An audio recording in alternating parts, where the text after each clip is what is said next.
What are your views on Bitcoin, and how do you think of that asset given kind of the macro backdrop? Well, the thing that's interesting about Bitcoin, I've been interested in Bitcoin since I think I first bought it in 2012, maybe. Okay. And we invested in a number of, we're not a crypto investor, but we did express a thesis back in 2017, 2018, that we thought that crypto would graduate from being an institutional asset class from being really more of a consumer retail phenomenon. And so we ended up investing in institutional custody through a company called BitGo. And we also invested in we were the seed investor in Multicoin Capital, which was a crypto-focused hedge fund.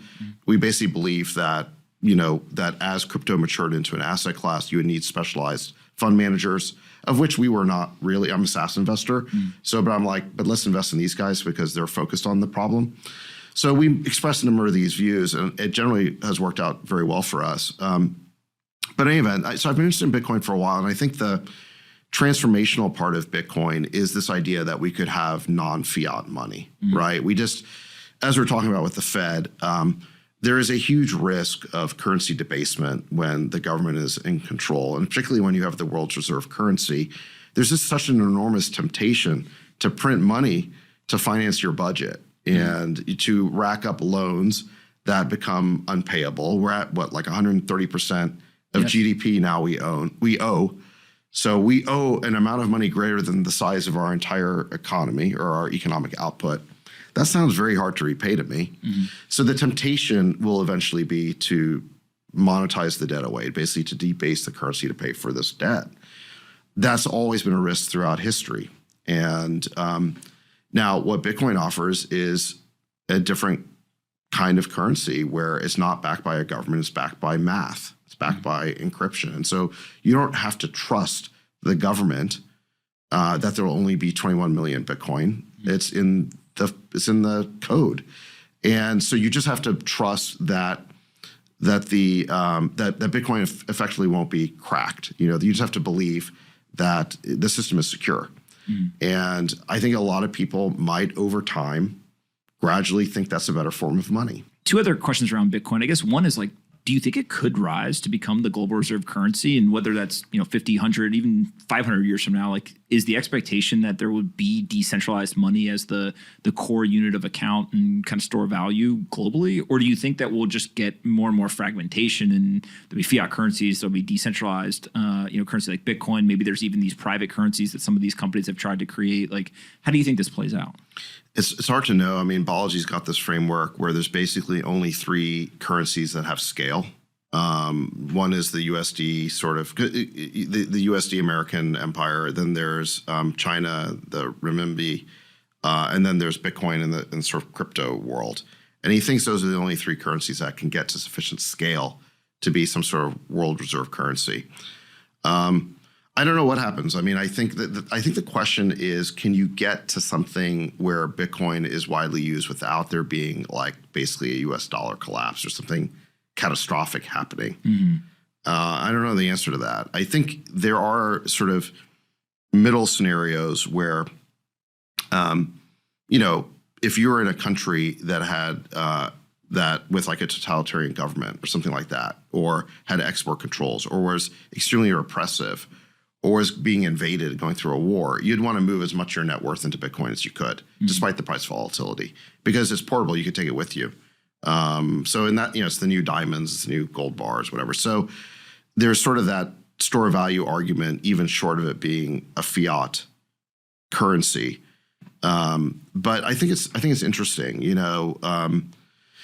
It's what we're talking about. I didn't coin this phrase, but the separation of money and state. And if that happens, that would be as big an event as the separation of church and state. The church and state used to be intrinsically linked and combined. You couldn't really think about the two without them being together. Now we think about them being separate. I think money and state is kind of like that. We can't really think of money without the state, but Bitcoin, it's sort of this like sci-fi future where you could maybe have these two things decoupled.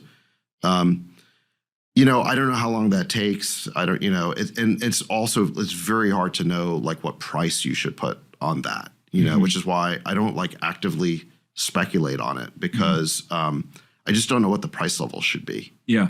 Do you still buy Bitcoin like over time just as like, hey, I'm just dollar cost averaging? Or is this something where, hey, I bought some early on, that's what I got, and I'm going to go focus on SaaS investing? Or like, how do you think about it? Yeah, so I have a position in it, and my view is kind of to set it and forget it. I've seen so many ups and downs at this point that I'm just like, look, I'm going to put this amount of money in Bitcoin, and it's some percentage of my net worth. I'm just going to leave it alone. And maybe it'll be worth nothing, but maybe this will become new money over the next 20 years, and in which case I'll feel really stupid if I didn't buy in at a much earlier stage. So I've kind of got like a little piece there, and I just leave it alone and don't try to figure out like these price moves. Last thing on Bitcoin is there's a very large portion of people in the Bitcoin crypto world that are Bitcoin maximalists. And so they believe, hey, Bitcoin is the only thing, everything else is a shitcoin, it's all going to zero. I don't think you're in that category given some of the investments I know that you've made. What is your argument for or against kind of that maximalistic view when it comes to something like money? Is it something that you understand, but you're like, hey, I'm an investor and I want to go also find productive assets? Is it something where you're like, I don't understand, that view of the world? Just talk to me about that. Yeah, I mean, I wouldn't say I'm a maximalist. I think that the case for Bitcoin is probably the strongest of all the cryptos, and the price and relative stability reflects that. But look, you have in the process of creating Bitcoin, you have these other new technologies arise, like the blockchain itself, and why couldn't you use that to support other, innovations? And so the most obvious one being, the idea of a smart contract platform. And so now you have kind of these other cryptos that function as gas to basically buy computing power on a smart contract platform, like Ethereum, like Solana. That's the space. And then there's all the various applications that potentially could be run on a blockchain, which mainly you've seen in terms of ones that have scale, it's mostly just DeFi. It's mostly financial contracts of various kinds and financial speculation. I think what remains to be seen is what is the breadth of the applications that can ultimately be built on top of blockchains. But I think part of in the exuberance over these types of platforms, I think there's like too many things that actually don't really make a lot of sense, where no, you're just better off using a centralized database. So the breadth still remains to be seen. But I think what's interesting is just the financial contracts, the settlement system, the way that you could do derivatives, things like that. It's so much more transparent than what you could get on Wall Street, where they're giving you these like OTC derivatives where you don't really understand what they are. At least with the blockchain, with DeFi, you can inspect the code. So it does seem like a better way to do trading. And we'll see where it evolves to from here. But I guess the thing I'm not totally sure about is the range of applications that are ultimately going to emerge.